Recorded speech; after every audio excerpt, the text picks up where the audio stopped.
Bonsoir, je suis le docteur François Tchidjé et c'est un plaisir pour moi de vous retrouver dans le cadre de votre émission Exhortation. Aujourd'hui, je voudrais parler au cœur de quelqu'un. Je voudrais parler sur le thème « Vivre à fond pour Dieu ». Vivre à fond pour Dieu. Nous vivons dans un monde, dans une génération où l'homme vit pour lui-même. L'homme est centré sur lui-même. L'homme veut tout pour lui-même et veut se défaire de tout ce qui peut exister comme loi, comme principe. Chacun veut inventer son propre principe. Chacun veut être libre de faire ce qu'il veut, de faire ce qui lui plaît, sans que personne ne l'interrompe. Malgré les conséquences désastreuses que cela produit dans notre société, on continue à créer les droits individuels, la liberté individuelle et toutes sortes de choses. La liberté est une bonne chose, seulement si c'est la vraie liberté.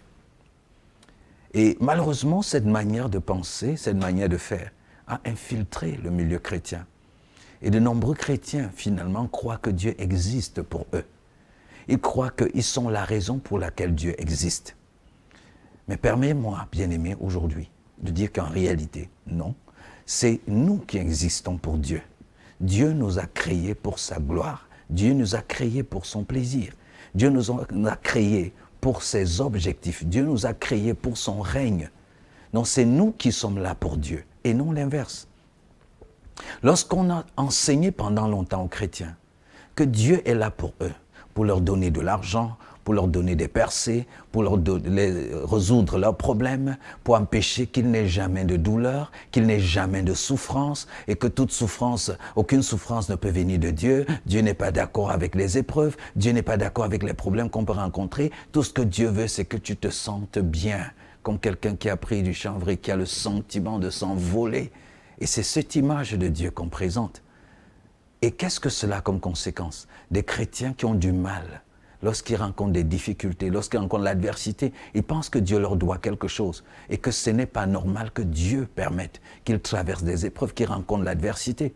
Ils vivent ça tellement mal. Ils ont l'impression qu'ils sont rejetés de Dieu. Ils ont l'impression que Dieu ne prend pas plaisir en eux. C'est pourquoi ils sont en train de vivre les épreuves. Ils ont l'impression que Dieu s'est séparé d'eux. Dieu s'est éloigné d'eux. C'est pourquoi les choses ne vont pas au rythme de leurs envies et de leurs plaisirs. Mais non, bien-aimés, regardons dans la parole de Dieu. Vous verrez que tous ceux qui ont servi Dieu et qui sont présentés comme les héros, comme des gens approuvés de Dieu, c'est des gens qui avaient renoncé à eux-mêmes. C'est des gens qui ne vivaient pas pour eux-mêmes, mais qui vivaient à fond pour Dieu. Ce qu'ils ont vécu et ce qu'ils ont accompli pour Dieu n'a pas toujours été facile. Ce n'était pas une chose évidente, ce n'était pas une chose banale. Ça leur a coûté. La marche avec Dieu doit nous coûter. La marche avec Dieu nous invite au sacrifice, nous invite à l'endurance, nous invite à traverser des épreuves parce que nous ne sommes pas dans notre cité n'est pas d'ici-bas. Parce que nous sommes dans un monde qui est dressé contre Dieu. Et l'apôtre Paul dit, tous ceux qui veulent vivre pieusement en Christ doivent s'armer de la pensée de souffrir. Pourquoi j'ai cette impression, en voyageant dans le monde, en enseignant que les chrétiens ont l'impression qu'ils ne devraient pas souffrir? La souffrance fait partie de notre mission, ça fait partie de notre appel. Jésus disait, si ils ont ainsi traité le bois vert, qu'en sera-t-il du bois sec? En d'autres termes, si moi, qui faisais tout le bien, qui était tout ce qu'on peut penser de bien, on m'a quand même traité de cette façon, vous, qui, en me suivant, avez vos manquements et vos limites, croyez-vous que ça ira mieux pour vous? Le chrétien doit s'armer de la pensée de souffrir. L'épreuve, la souffrance ne sont pas des choses étranges qui nous arrivent. L'apôtre Jacques nous exhorte. Il dit de ne pas regarder les diverses épreuves que nous pouvons traverser comme étant des choses étranges. Non, ces épreuves révèlent que nous appartenons à Christ, si du moins nous souffrons au nom du Seigneur. Donc, si tu traverses une épreuve, bien-aimé, je ne sais pas ce que tu vis en ce moment, je ne sais pas quelle est la difficulté, mais ferme la porte à cette théologie qui te donne l'impression que tu vis des épreuves parce que Dieu ne t'aime plus, tu vis des épreuves parce que tu n'as pas assez de foi, tu vis des épreuves parce que tu n'as pas bien compris Dieu. L'épreuve est parfois le moyen par lequel, justement, Dieu se révèle, la foi a tout son sens. À quoi servirait la foi? À quoi servirait notre victoire en Christ? À quoi servirait notre triomphe s'il n'y a aucune adversité, s'il n'y a aucune opposition? Je veux t'encourager dans ce sens à penser que tu es sur terre pour vivre pour Dieu. Tu es créé pour servir à la louange de la gloire du Seigneur. Ta vie est là pour le glorifier. Donc, qu'elle te plaise, qu'elle te fasse plaisir cette vie ou pas, le plus important doit être, est-ce que Dieu est en train d'être glorifié?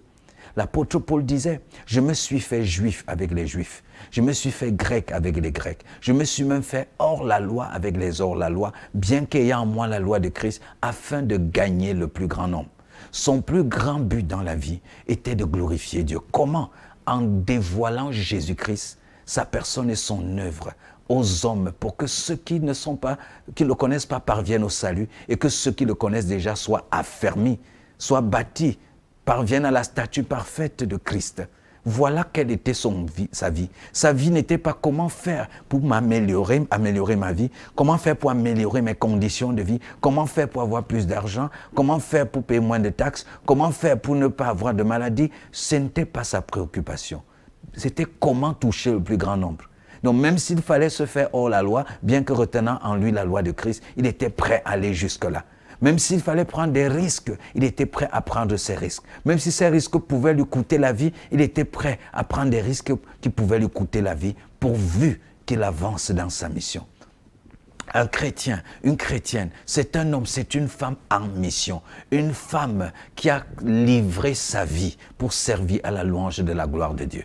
Ce qui se passe dans ta vie en tant que chrétien, que ça se passe, que ça te paraisse bien ou mal, le plus important c'est, est-ce que Dieu est en train de se glorifier? Est-ce que Dieu est en train de se glorifier? Est-ce que la volonté de Dieu est en train de progresser? Les épreuves de l'apôtre Paul ont contribué à répandre l'évangile dans le monde entier. Tes épreuves sont en train de contribuer certainement à glorifier Dieu. Donc le plus important, c'est Seigneur, es-tu en train de te glorifier?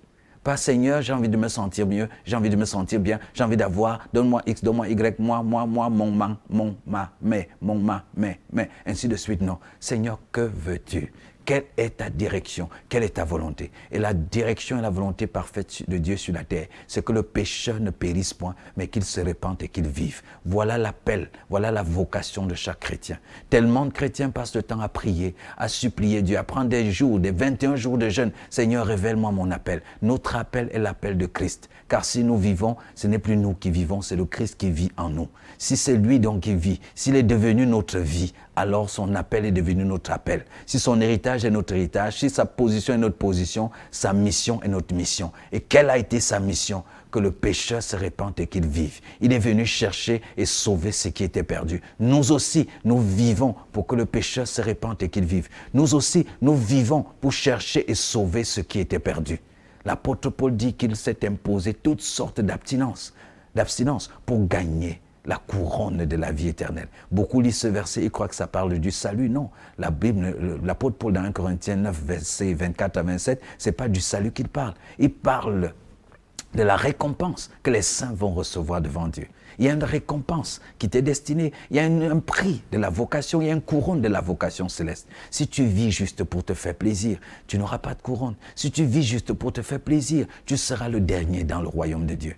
Le Seigneur t'invite, comme son collaborateur, comme son partenaire sur la terre, à vivre pour ce qu'est le battement de son cœur, à vivre à fond pour le glorifier. Et qu'est-ce qui le glorifie? Que le pécheur se répande et qu'il vive. Qu'est-ce qui le glorifie? Que tu fasses de ta vie une offrande missionnaire, un sacrifice pour toucher le plus grand nombre. Que tu réalises que ta maison, ta femme, tes enfants, ton mari, tes enfants, c'est un champ de mission où tu dois t'investir pour que Jésus-Christ soit glorifié, pour que le règne de Dieu s'étende.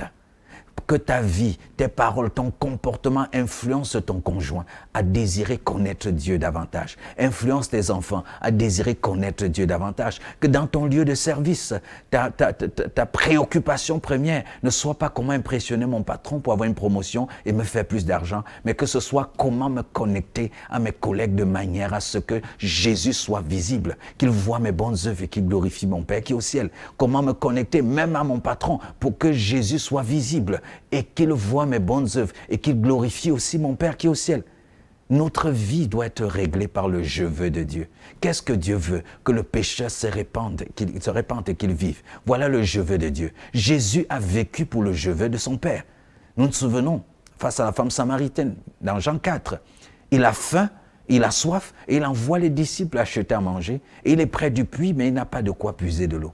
Une femme samaritaine arrive, et Jésus finit dans une grande croisade. L'homme qui avait faim et soif, le voilà en pleine croisade, sans avoir mangé, sans avoir bu. Finalement, la conversation avec la femme qu'il a initiée pour lui donner de l'eau à boire est devenue une conversation de conversion, et finalement, il s'est retrouvé face à une foule. Les disciples sont revenus avec la nourriture pour lui donner, lui qui avait si faim, et il leur a dit, j'ai à manger une autre nourriture que vous ne connaissez pas. Quelle était sa nourriture? C'était la foule qui venait et à qui il allait annoncer le royaume, à qui il allait parler du salut. Et quelle est la réponse de Jésus là-bas? Il dit, ma nourriture est de faire la volonté de celui qui m'a envoyé et d'accomplir toute son œuvre.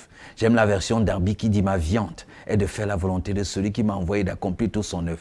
Quelle est ta nourriture, bien-aimé? Si tu dis que tu es en Christ, tu es devenu une même souche avec le Christ. Celui qui s'attache au Seigneur est devenu un seul esprit, un même esprit avec le Seigneur. Si tu as un même esprit avec le Seigneur, tu devras avoir la même nourriture, tu devras avoir la même mission. Tu devrais avoir le même but, le même objectif. Et si le but de Christ était de faire la volonté de Dieu, d'accomplir toute son œuvre, c'est-à-dire de réconcilier l'humanité avec Dieu, voilà aussi ton but, voilà aussi mon but, voilà notre but. Il est l'heure de cesser de vivre pour soi-même. Il est l'heure de cesser de vivre une vie chrétienne pour notre plaisir, pour nos biens et notre confort matériel, notre confort dans ce monde qui passe.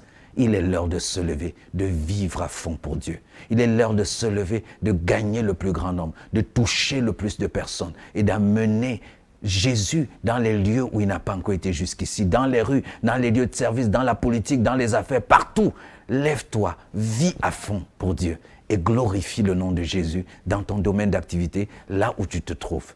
Merci d'avoir été très attentif et je prie que cela porte un fruit abondant dans ta vie, que nous nous croisions au champ de mission. Rendez-vous au champ de mission pour vivre à fond pour Dieu. Sois béni et bonne suite avec notre émission Exhortation.